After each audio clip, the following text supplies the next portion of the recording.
So, The Adventure Begins was a really great anniversary special, full of nostalgia, full of references, and full of joy. Sodor's Legend of the Lost Treasure was the tiniest bit better, with new characters, new plot lines, new humor, new animation styles, new everything, and it was amazing. The Great Race? I honestly don't know what to make of The Great Race. I mean, don't get me wrong, the special is not bad in any way. It's not terrible, it's not disappointing, it's not bad. Though I don't really... I feel as if I don't consider it one of my favorites either. I mean, I definitely don't think it's as good as Sodor's Legend of the Lost Treasure, but it's definitely not as bad as Misty Island Rescue.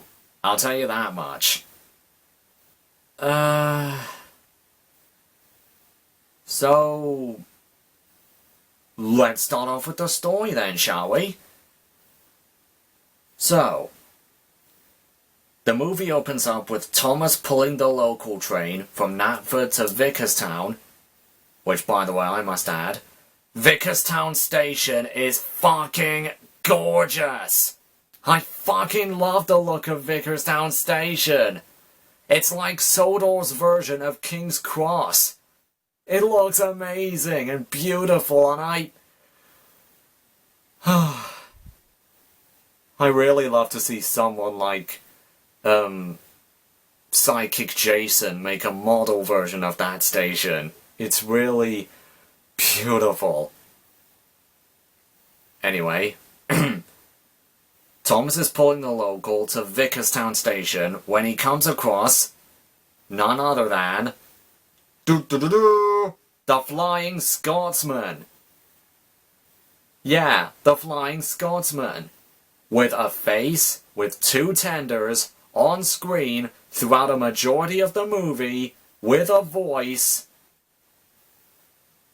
and he's really great. The Flying Scotsman informs Thomas and his brother Gordon about a special event that's happening on the mainland. And I do mean special. The Great Railway Show. A massive show featuring engines from all over the world to compete in competitions of strength, beauty, shunting, and of course, the big cream of the crop, the Great Race. A big race where all of the fastest engines from all over the world to compete with each other to see who would win in this big race. Thomas is so intrigued about this great railway show that he wants to go. But apparently, so does every other engine on Sodor. So much so that they would sing a big musical song to ask the Fat Controller to go, complete with unrealistic looking visuals. We'll get into that later.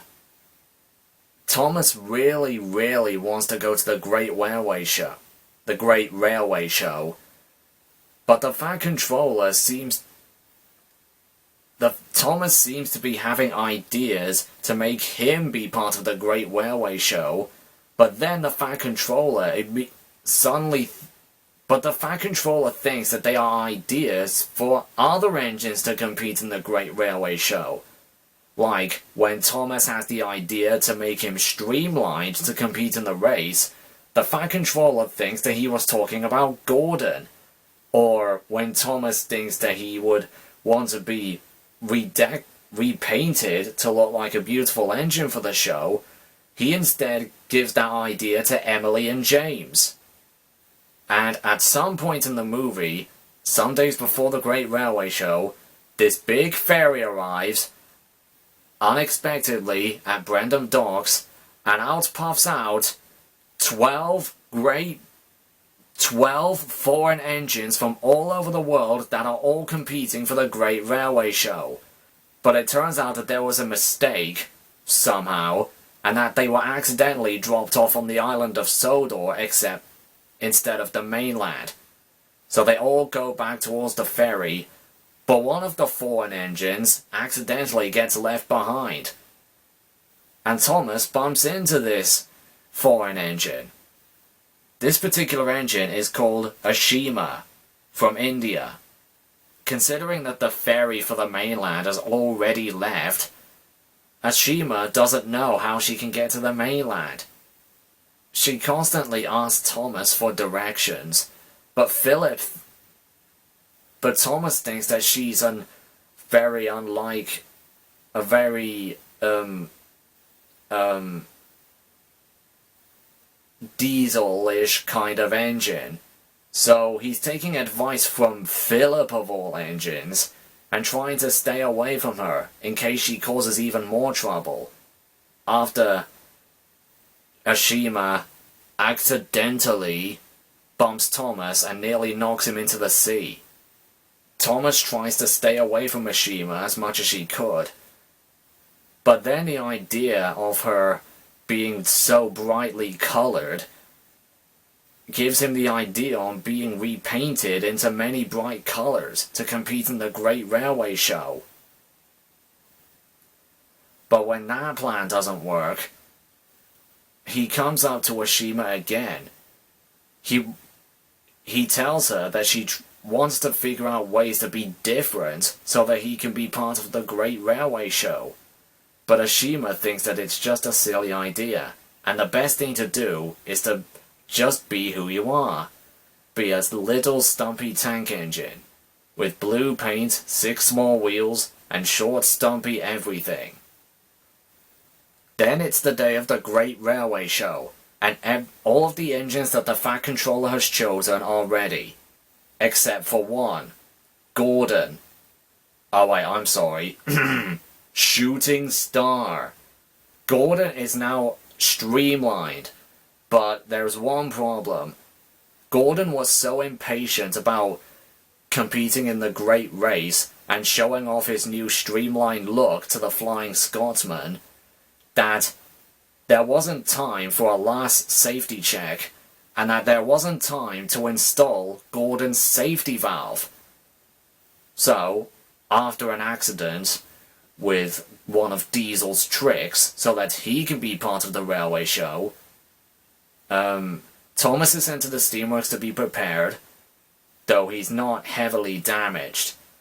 When they find out that Gordon hasn't installed his safety valve, it's Thomas that has to race over to the mainland to get the safety valve fitted to Gordon before the Great Race. But it turns out that it was too late.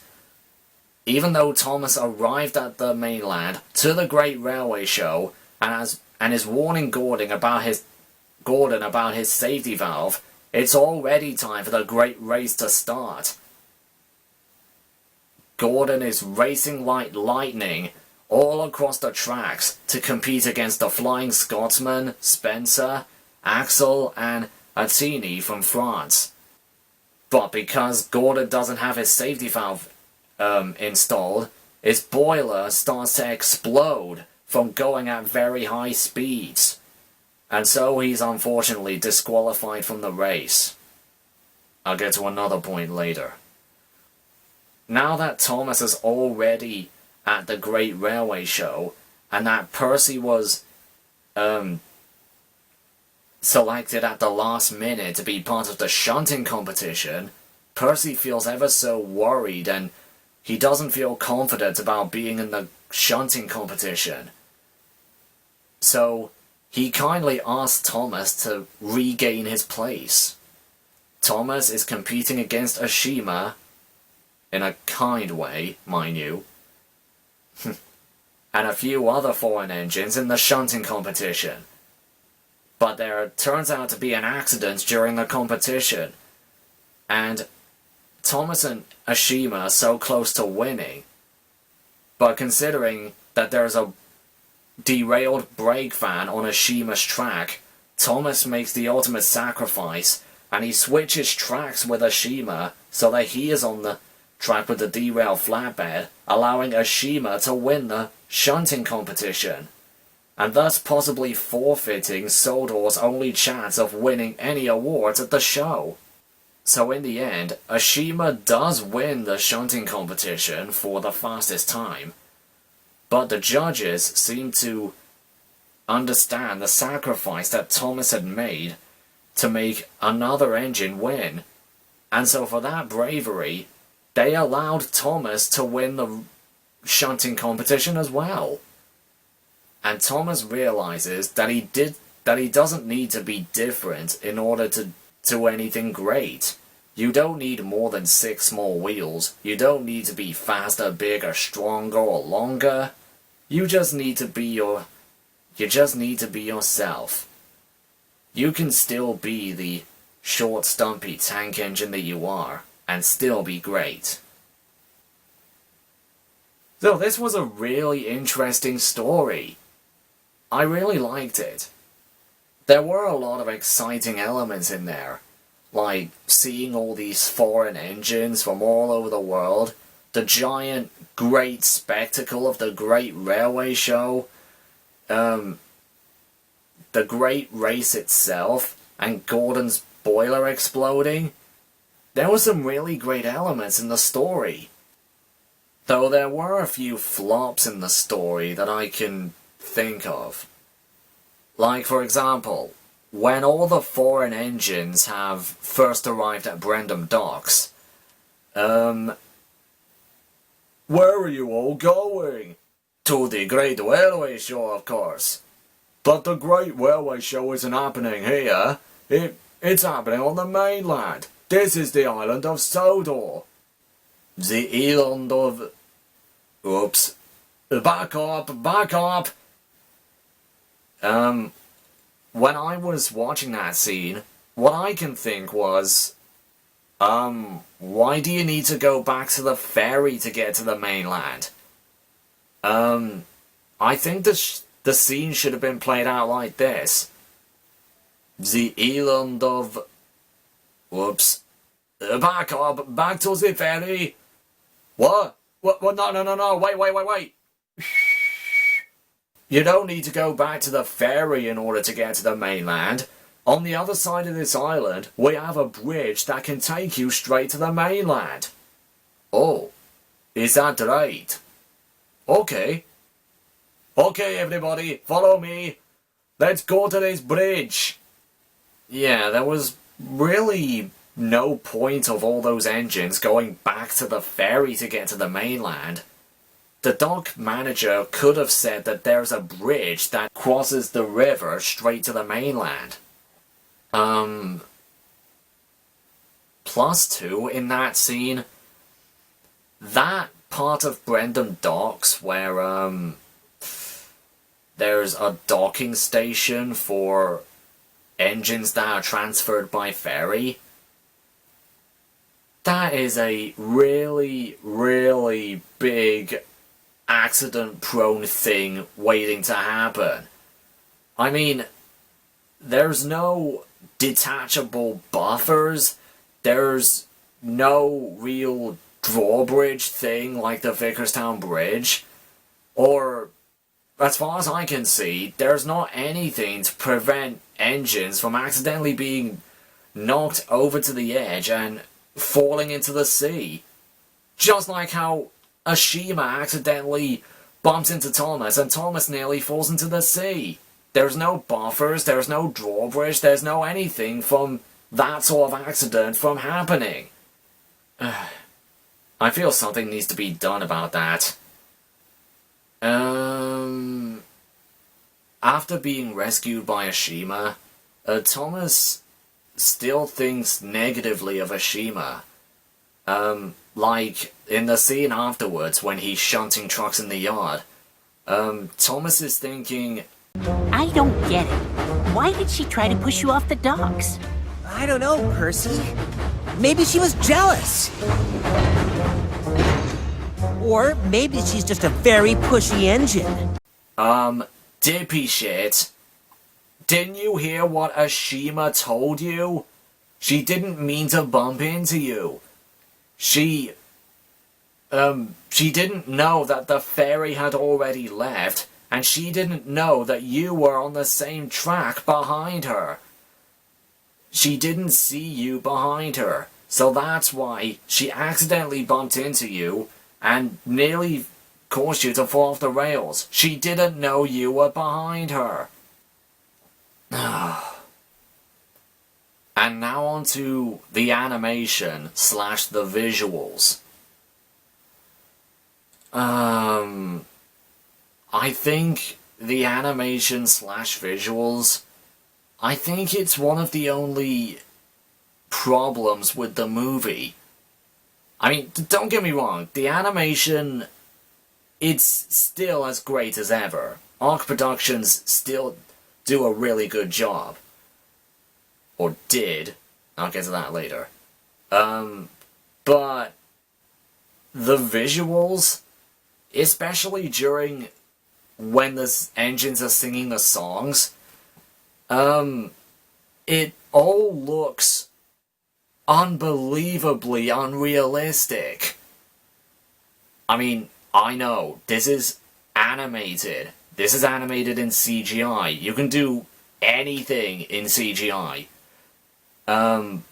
But Thomas is meant to be taken as realistic as possible, isn't it?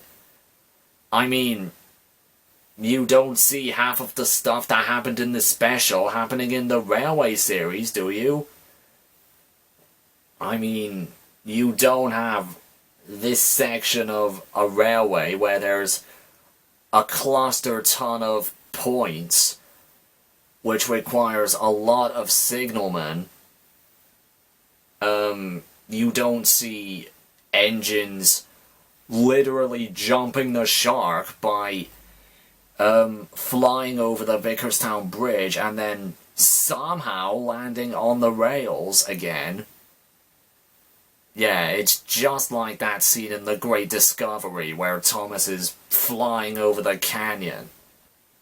The visuals during the songs, it was really insane. I mean, you remember Never Overlook a Little Engine from Legend of the Lost Treasure? You know, part of that song features visuals that are kind of like a montage or something you would see in a music video. Well, imagine those visuals from that song and then have it take up about 45% of a special. Like, we have Diesel apparating out of thin air and reappearing everywhere. We have objects appearing in random crates. We have engines going a lot faster than they should be, starting and stopping instantly when they really shouldn't be. There are seizure-inducing Indian visuals. We have Thomas going through hundreds of 60-minute makeovers. We have Thomas with a propeller, Thomas looking like Alfie, like Bertie, Captain. We have him stretched out like you would do in a photo layers app. We have him in all sorts of different colors and patterns. This is sort of too much for any Thomas fan to even consider. I mean, they didn't really do anything like this in any other Thomas special or episode.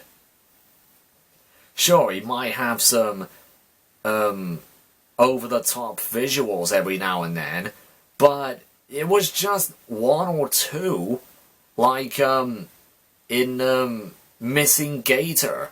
We see Percy imagining Gator right in front of him. There's a puff of smoke right in front of Percy, and he imagines Gator right in front of him. Or, there are other examples, but I can't really name them at the top of my head. Some of the visuals from the special like, the footage during the streamlining song, where we see a streamlined Thomas, and Annie and Clarabelle as well. Seeing Thomas zooming through the island, past Connor and Caitlin, past Gordon and Spencer, past the windmill and making it spin like mad, as if it were a, one of those, cheap windmills that you blow into and it makes it spin. Those kind of windmills.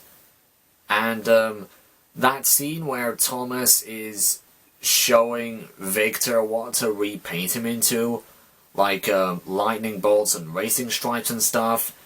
The stuff that you would expect to instantly be on a Take and Play or Minnie's toy. It's just really distracting. And it's all that you can think about after watching the special.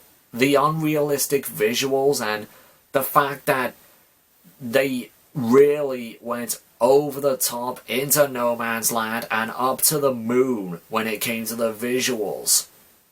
I mean, I know this is a CGI animated show, this is a professional animation company, and I know it's for kids, but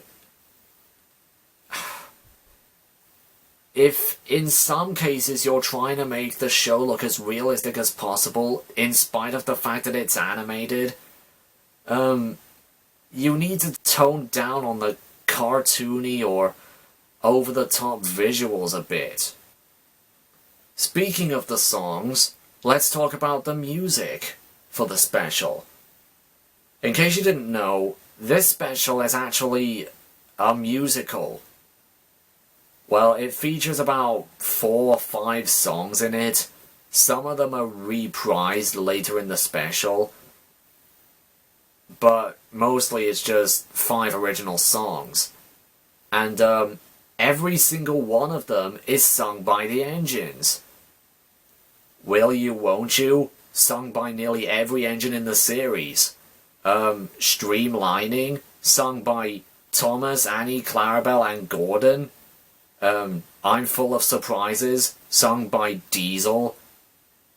Not to mention in the reprise, why does it look like that it's being sung like someone's local friends at the local pub? He's full of surprises, just like he'll always be. He brings some razzle-dazzle to the yard. He's full of surprises, as you can plainly see. He don't find being surprising all that hard. Besides from the actual songs, there are a few background music elements that I kinda liked. Like, when the foreign engines arrive at Brendam Docks. I did hear a bit of the classic do-do-do-do-do-do in there.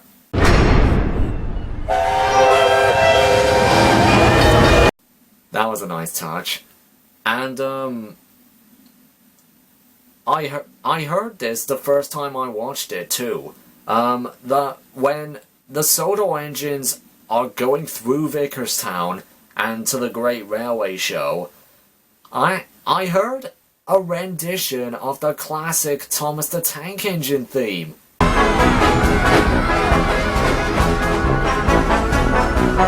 on, Soto!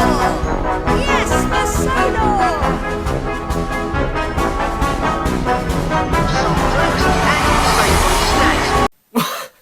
Took you this long to remix the original theme song? I mean, you really could have put it somewhere in The Adventure Begins somewhere. The closest we get is the Thomas theme. Not the Thomas the Tank Engine intro theme, I mean the Thomas theme when, like, say, Thomas is working in the yard, or when Thomas is shunting Jerome and Judy back to the yard. And, yeah, the music is really, really good. Especially the vocal songs. My favorite ones are, Streamlining, I'm Full of Surprises, and, You can only be you. Though Will You Won't You is kind of a good song too, but not really as good as the other three, I think. And the characters. Yeah, Thomas is alright. Gordon is really, really boastful as hell in this special. Like, on par with the great and powerful Trixie. I mean, he never stops boasting about, "Look at me, I'm streamlined. I am sure to beat you in the great race, brother, even though I don't know that for sure, and you broke one of the greatest world records in history. Even though that you're clearly showing me my safety valve that hasn't been installed into me yet, increasing the chances of my boiler, exploding, I'm going to compete in this race anyway. Streamlining!" Oh. And, also with the concept of streamlining Gordon, to me, this kind of feels like cheating, in a way. Like, I would have been alright if they had already... If the Fat Controller already had the idea of submitting Gordon for the Great Race, because Gordon already is one of the fastest engines on Sodor, but having the idea on streamlining Gordon to make him go faster? Doesn't that seem like cheating to you? Like taking an already fast engine and then upgrading him to be even faster. I mean, it's like if you've already submitted someone to race against Usain Bolt in the sprinting events of the Olympics. This person is already fast enough to compete with Usain Bolt, but you give him some kind of injectional drug that makes him go even faster just before he races against Usain Bolt. And in the middle of the race, the drugs wear off and Usain Bolt wins. Doesn't that seem a bit like cheating to you? I don't know. And I kind of like the idea that Thomas came up with the ideas of streamlining himself or repainting himself to be different. And when he told these ideas to the Fat Controller, they were further used to be used on other engines. Like, Thomas's streamlining idea was used for Gordon, and his repainting idea went ahead to Emily and James. Sure, the Fat Controller misunderstood him into thinking that he meant Gordon, Emily, and James instead of Thomas, but I'm glad that Thomas's ideas were implemented to give the Fat Controller ideas on which engines to bring to the Great Railway Show. Sure, in spite of those ideas, most of the engines didn't win the events they were competing in anyway, in spite of Thomas's ideas, but that was at least a good thing from the writers, at least. It was great to see the Flying Scotsman on screen with a face, with a voice, with two tenders in this special. Of course, this is referencing the fact that the Flying Scotsman was back in service at some point in 2016. It's really great that they're honouring that point in history by making the Thomas version of the Flying Scotsman, or rather, that version of him, redesigned to look like the most recent version of the Flying Scotsman, to be one of the contestants in the Great Railway Show. That was a kind of a nice touch. And it's great that they didn't add the Flying Scotsman in just to be a contestant in the race. like Shane, Young Bao, or Rual, or whoever, he does serve some things relevant to the plot in the movie. Like, at the beginning of the movie, he's the one who informs Thomas and Gordon about the Great Railway Show in the first place. And, it wasn't the Fat Controller who informed the engines about the Great Railway Show. It was the Flying Scotsman. Yeah, he didn't seem entirely pointless because he informed Thomas about the Great Railway Show to begin with, and thus making him intrigued about wanting to go and the cause of everything else in the movie. So yeah, the Flying Scotsman was great in this movie. Ashima from India. She was a really kind and nice character. I was rather surprised to find out who voiced Ashima in the movie. Tina Desai. If I'm pronouncing her surname correctly, forgive me. I'm reading it right now on the Wikia. She's a Bangalore, Karnataka, India. She is an Indian actress and model. A model, eh? That's rather surprising. I really am glad that they brought an actual Indian actress to play Ashima. For all we know, they could have done what actors like Rob Rackshaw was doing for the other, and Teresa Gallagher was doing to other one of the foreign engines. They could have done an English actress trying to impersonate or do an Indian accent. Kind of like how Rob Rackshaw was trying to do a Belgian accent, or a Brazilian accent, or Teresa Gallagher trying to do a German accent, or an Italian accent. Ashima was a really kind and nice engine. I really like the song that she sings to Thomas, "You Can Only Be You." And, yes, I am going to address this right now. Thomas and Ashima's relationship, it is kinda like love at first sight. I mean, when Thomas first sees Ashima's face after being rescued, he's staring at her, he's blushing, he's stuttering about what to say, and later on when he meets Ashima at Marin, he's instantly blushing. And when they're competing against each other in the shunting competition, after dealing with Vinny, she says, I am still going to beat you in the shunting challenge. You are not! and then she's lightly tapping her as if kind of like a nudge to someone. Yeah, it's kind of like a romantic kind of feeling between the two.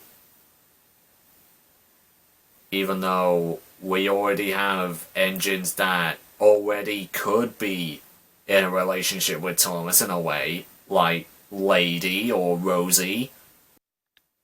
And all the other characters that were introduced into the movie, like all of those foreign engines, Carlos, Young Bao, Etain, Frida, Vinny, everyone, I didn't feel that disappointed that they didn't do that much in the movie. Like, the fact that on the Thomas and Friends YouTube channel, they were releasing videos every Wednesday, introducing us to every single one of the foreign engines, leading up to the movie's release.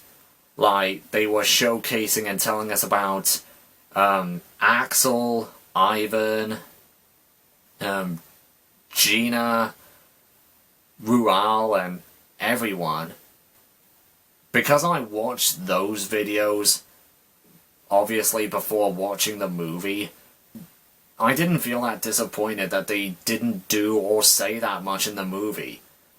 They were just glad as background engines, or to see that they were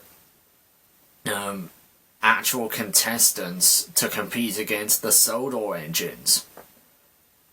But really, if you ever wanted to know more about the characters, because they weren't doing that much in the movie, then you need to update your news status and look up to the Thomas and Friends YouTube channels. There they can tell you that Shane is Australian, Ivan is Russian, Gina is Italian, Vinny is American, Atine is French. So I don't think you should complain about that. So, the Great Race overall, it wasn't bad, but it wasn't great. It was about 70% that I liked it. The only setback that I can think of is the visuals. They went completely over the top with the visuals and animation styles in this movie. I would say that the fact that this is Arc Productions' last special that they're animating before they're transferring everything over to Jamfield Entertainment, then I would understand if they were trying to end their animation life cycle with a bang. Like, they're going all out for the final special that they're animating.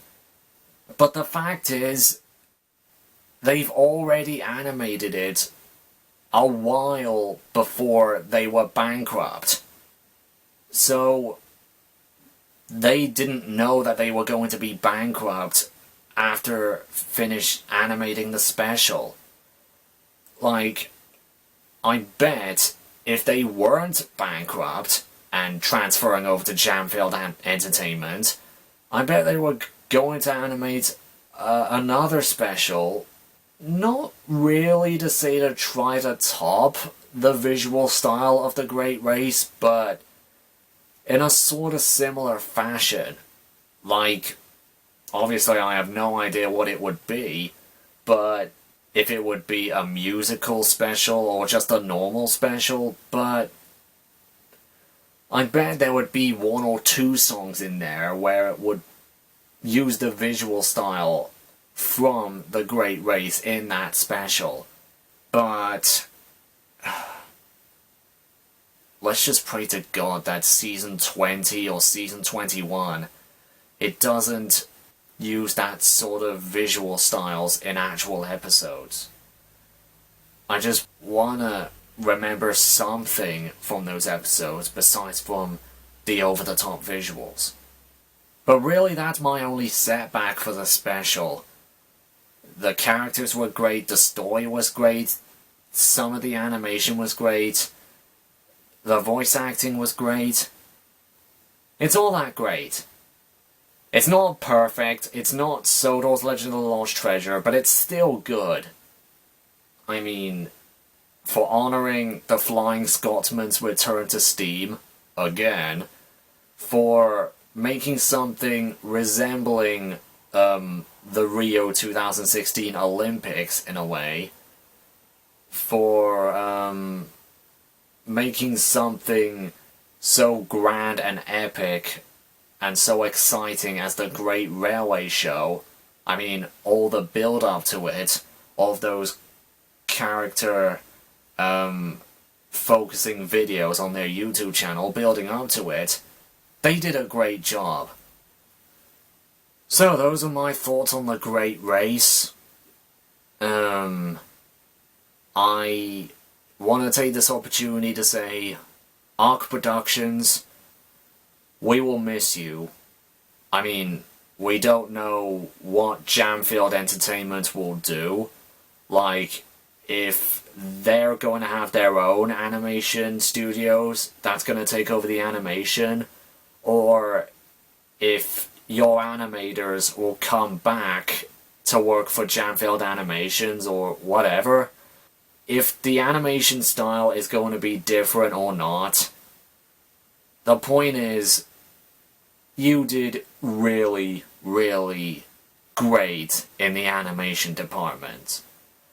I mean, you had a rocky and not so convincing start with season 17, but you improved in season 18. It had gotten better by then, but by the time The Adventure Begins and season 19 was released, you had massively improved, and that was the best point of animations in your life for the show.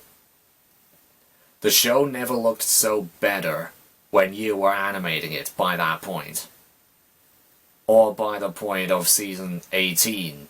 But the point is, you did great. You did a slightly better job than Nitrogen Animation Studios, I would think.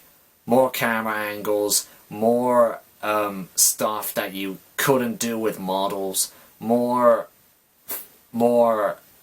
amusing expressions, more movable facial expressions, more movements, more action-packed stuff, more camera views, so many great stuff from you. And whether the animation style will change or not when Jamfield Entertainment will take over, I just want to say you did a really great job. And whether it'll be different or not, I will either miss your great animation, or if it will remain, I will look forward to see what the animators from Jamfield Entertainment will probably give us. So, what's next for me, for Thomas? Well, I'm not sure if I'm going to continue reviewing the season 19 episodes because I might get another copyright strike. Nor do I have any ideas of reviewing season 20 episodes whenever they'll be released.